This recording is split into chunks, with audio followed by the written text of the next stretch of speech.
کیا ماؤں نے لال جنے تھے؟ کیا دھرتی نے انسان دیکھے تھے؟ آج تک دنیا ایسا بادشاہ نہ دکھا سکی جو 22 لاکھ مربع میل پہ حکومت کر کے مسجد میں جھاڑو دے رہا ہو، جو 22 لاکھ مربع میل پر حکومت کر کے پانی کی مشق کندھے پہ اٹھا کے بیوہ عورتوں کے گھر میں گھڑوں میں پانی بھرنے جا رہا ہو۔ امیر المومنین کہاں جا رہے ہو؟ فلاں اماں کے گھڑے میں پانی بھرنے جا رہا ہوں، فلاں کے گھر میں پانی بھرنے جا رہا ہوں۔ 22 لاکھ مربع میل پہ حکومت کر کے دھرتی نے ایسا بادشاہ نہیں دیکھا جو اونٹ چراتا پھر رہا ہو، اور جو بیت المال کا اونٹ گم ہوا چولے کو باندھا اور دوڑ لگائی، آگے احنف بن قیس ملے، ارے کہاں جا رہے ہو امیر المومنین؟ کہ تو بھی آ جا، بیت المال کا اونٹ گم ہو گیا ہے، مل کے تلاش کریں۔ پتہ نہیں کتنے مسلمانوں کا اس میں حصہ ہے۔ دھرتی ایسا بادشاہ نہ دکھا سکے گی، نہ دکھا سکے گی، کوئی ایسا آیا ہی نہیں ہے کہ جو اتنی بڑی سلطنت کا مالک ہو اور کیکر کے درخت کے نیچے بغیر پہروں کے سو رہا ہو۔ یہ ہمارے چھوٹے چھوٹے حکمران، ووٹوں کے ذریعے سے کرسیوں پر بیٹھنے والے، ان بے وقوفوں کے آگے بھی پہرے، پیچھے بھی پہرے، دائیں بھی پہرے، بائیں بھی پہرے، اوپر بھی پہرے، ان کی گاڑیاں بھی بلٹ پروف، یہ پھر بھی ڈرتے ڈرتے جا رہے کہ انہوں نے ظلم کیا، یہ اپنی ذات میں خوف زدہ ہو گئے۔ عمر نے اپنے نام کے ساتھ فاروق کا لقب آپ نے کہا عمر فرق بین الحق والباطل، عمر وہ عمر ہے جس نے حق اور باطل میں فرق کر کے دکھا دیا، اس لیے یہ فاروق ہے، اس نے حق اور باطل میں فرق کر کے دکھایا، یہ فاروق ہے۔ حسن بصری فرمایا کرتے تھے اپنی محفلوں کو عمر کے ذکر سے سجاؤ۔ حضرت عائشہ فرمایا کرتی تھیں عمر کے تذکرے کیا کرو کہ جب عمر کا تذکرہ ہوتا ہے تو عدل کا تذکرہ ہوتا ہے، جب عدل کا تذکرہ ہوتا ہے تو اللہ کا تذکرہ ہوتا ہے۔ کہ ہم عائشہ رضی اللہ تعالیٰ عنہا فرمایا کرتی تھیں اتنے بڑی سلطنت پر حکومت کرنے کے بعد اللہ کی راہ میں جانے والے مجاہدین کے گھر جا کھڑا ہوا ہے، دروازے پہ دستک دے رہا ہے، بیٹی کوئی بازار سے سودا لینا ہو تو مجھے بتاؤ، تیرے گھر والا تو اللہ کی راہ میں ہے، میں تمہارے گھر کا سودا لے آؤں، کیا کیا چیز چاہیے؟ تم نے اپنے خامند کو خط لکھنا ہوگا، تم تو لکھنا نہیں جانتی، مجھے بتاؤ میں تیرے خامند کو تیری طرف سے خط لکھوں۔ اما تیرا بیٹا اللہ کی راہ میں گیا ہوا ہے، مجھے بتا میں تیرے بیٹے کے نام تیری طرف سے خط لکھوں۔ اتنی بڑی جس کے سامنے قیصر اور کسرا زیر و زبر ہو گئے، کج کلا، وہ زمین میں جا کے تہ خاک میں وہ سارے ہیرے لال جواہر، وہ زمین میں لوٹ پوٹ کرنے والا، کسرا کے تخت کو توڑنے والا اور روم کی طاقت کو توڑنے والا، آل ساسان کی طاقت کو توڑنے والا اور نوشیروان کے خزانے مدینے میں لانے والا اور خسرو پرویز کے خزانے مدینے میں لانے والا اور رومت الکبرا کے خزانے مدینے میں لانے والا خود اپنے کرتے میں 14 پیوند لے کے چل رہا ہے، 14 پیوند کے ساتھ کرتا ہے، مہینے میں 1 دن گوشت کھاتے تھے،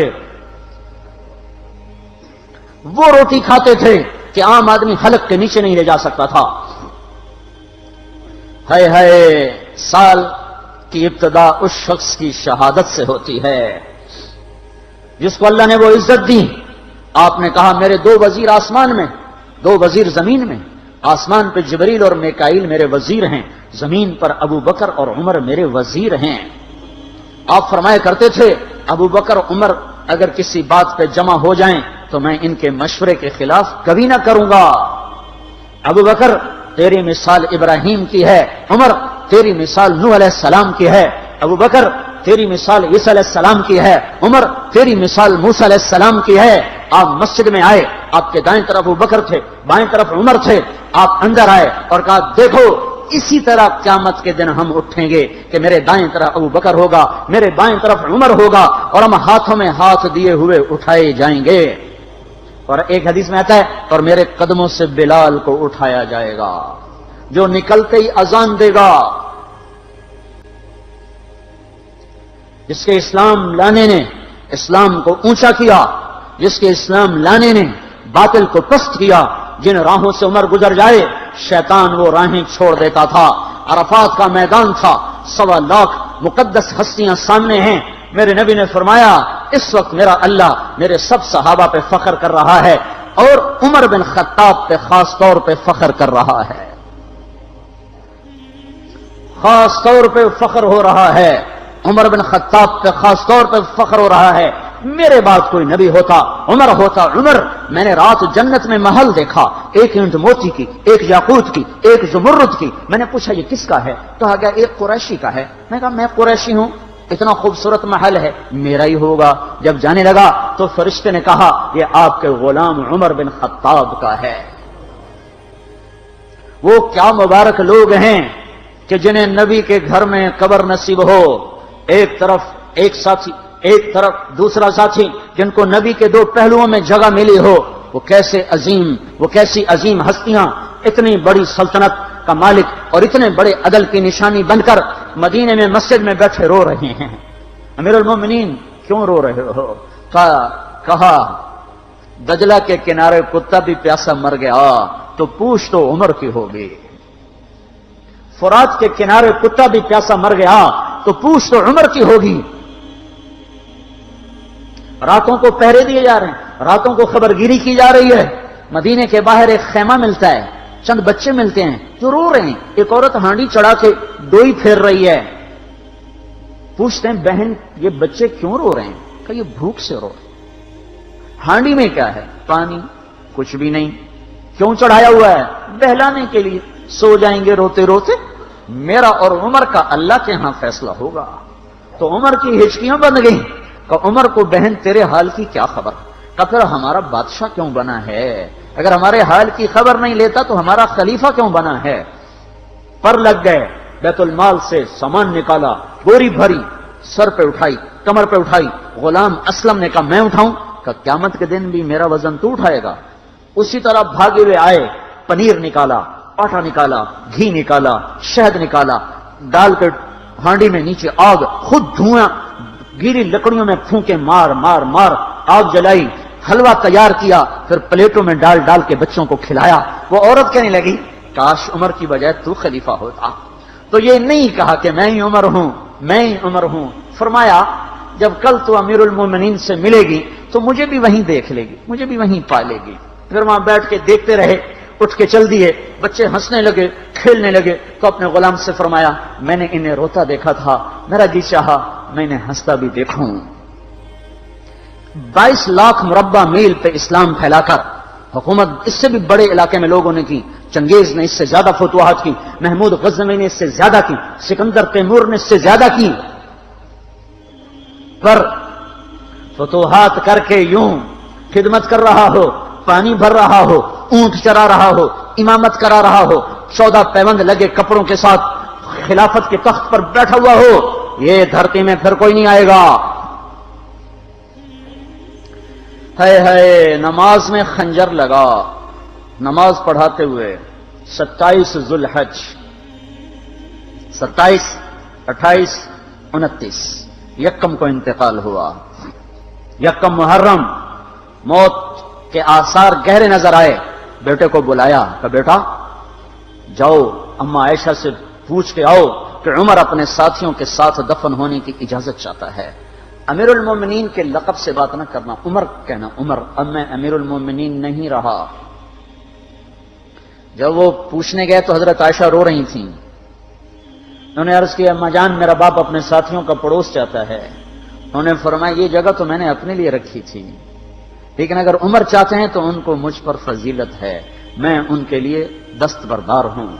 انہوں نے واپس آ کر خوشخبری سنائی، مبارک ہو اجازت مل گئی۔ کہا نہیں شاید میرے شرم میں اجازت دی ہو، جب مر جاؤں تو مجھے دوبارہ دروازے کے سامنے رکھ کر پھر جا کے پوچھنا، اس وقت اجازت ملے تو پھر لے جانا، ورنہ مجھے بقی کی طرف لوٹا دینا۔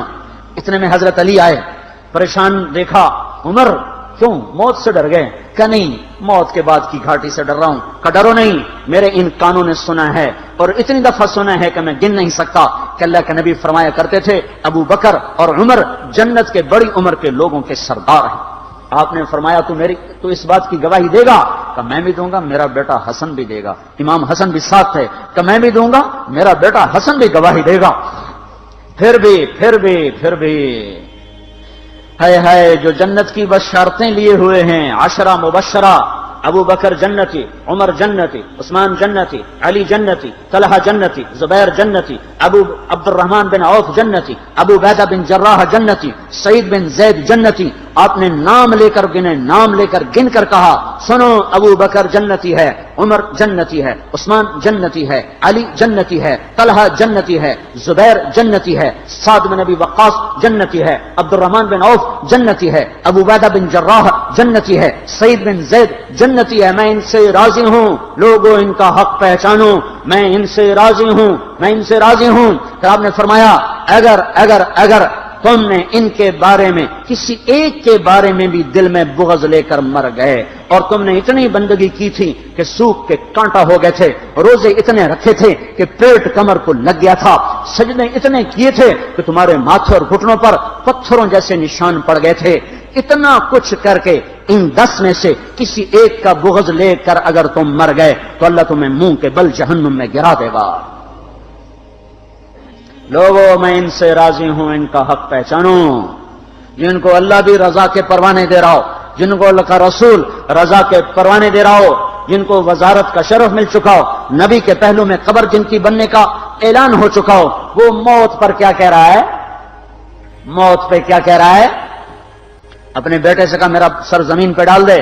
ان کی گود میں سر تھا عبداللہ بن عمر، تو انہوں نے گود سے ہٹا کر پنڈلی پہ رکھ لیا، یہاں رکھ لیا.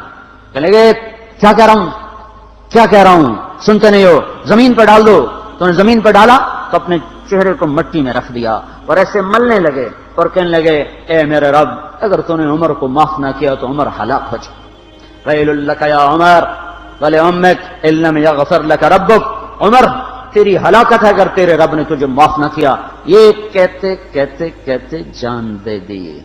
22 لاکھ مربع میل میں اسلام کو زندہ کرنے والا، این حالت نماز میں زخم کھا کے گرنے والا، مطلوب مصطفیٰ، وزیر مصطفیٰ، جنت کی خوشخبریاں لے کر پھر موت پر یوں کہہ رہا ہو اللہ تو نے معاف نہ کیا تو میرا کیا بنے گا. کیا بے طلبی ہے. ان کے بیٹے خلافت کے اہل، ان کے بہنوئی سعید بن زید 10 مبشرہ میں سے دونوں کے نام کاٹ دیے کہ یہ 6 ہیں جن سے اللہ کا رسول راضی تھا، جس کو چاہو خلیفہ بنا دو، جس کو چاہو حکومت دے دو، نہ میرے بیٹے کو ملے گی نہ سعید بن زید کو ملے گی. کسی نے کہا شوشہ چھوڑا آپ کا بیٹا بھی تو بہت قابل ہے اسی کو بنا دیں، تو اسے تو طلاق دینا نہیں آتا، حکومت کہاں سے چلائے گا. یہ ایک واقعہ کی طرف اشارہ کیا ہے. اس کے پیچھے کو واقعہ ہے جس کو انہوں نے یاد کر کے فرمایا وہ تو طلاق دینا نہیں جانتا، وہ حکومت کیا چلائے گا. حالانکہ بڑے صحابہ میں عبداللہ بن عمر کا مقام ہے. ہے جنازہ صہیب رومی نے پڑھایا، دروازے کے سامنے لا کے رکھ دیا گیا، سب لوگ جنازے کے ساتھ کھڑے ہو گئے. عبداللہ بن عمر اکیلے آگے گئے، دروازے پر دستک دی تو اما جان میرا باپ عمر بن خطاب دروازے پہ حاضر ہو چکا ہے، اندر آنے کی اجازت چاہتا ہے. تو عائشہ رضی اللہ تعالیٰ نے اپنی چادر کو اٹھایا اور روتے ہوئے باہر نکل گئیں. پھر لوگ اندر داخل ہوئے، قبر کھودی گئی. قبر کھودتے ہوئے عبداللہ بن عباس بھی قبر کے کھودنے میں شریک تھے. تو کہتے میرے کندھے پہ کسی نے ہاتھ رکھا، میں نے پیچھے مڑ کے دیکھا تو علی رضی اللہ تعالیٰ عنہ کھڑے رو رہے تھے اور فرما رہے تھے مجھے پتا تھا تو یہیں آئے گا، یہاں تیرے سوا کوئی نہیں آ سکتا. کہ میں نے ایک دفعہ نہیں کتنی دفعہ میں نے اللہ کے نبی سے یہ بات کا تکرار سنا، میں ابو بکر اور عمر، اس کا اتنا تکرار سنا ہے میں نے کہ مجھے یقین تھا یہیں آئے گا، تو اور کہیں نہیں جا سکتا. میرے بھائیو غفلت سے باہر آ جائیں. یہ دھوکے کا گھر، یہ مچھر کا پر، یہ مکڑی کا جالا، یہ دنیا کہیں ہمیں ہلاک نہ کر دے. ان لوگوں کو سامنے رکھ کے زندگی گزارو جنہوں نے اللہ کو راضی کیا، اس کے رسول کو راضی کیا، کلمہ حق کو بلند کیا، خیر کے ذریعہ بنے، شر کے مٹانے والے بنے، اور دنیا میں مرنے کے بعد بھی ان کے تذکرے ہدایت کا سامان بنے، ان کے تذکرے روشنی کا مینار بنے. ان کے پیچھے چلو، مغرب کے اندھیروں کی طرف مت دوڑو، وہاں تو سورج بھی ڈوب جاتا ہے، مغرب میں تو سورج بھی ڈوب جاتا ہے اور تمہیں پکار کے کہتا ہے مغرب کی طرف نہ آنا، ادھر اندھیرا ہے، میں یہاں گم ہو گیا، تم کون سا سراغ ڈھونڈنے آئے ہو. دوڑو دوڑو اللہ اس کے رسول کی پاک زندگی کی طرف، اس کے پاک صحابہ کی زندگی کی طرف، جن کو اللہ نے مرنے سے پہلے جنت ہاتھ میں دے دی، جنت کی بشارت دے دی۔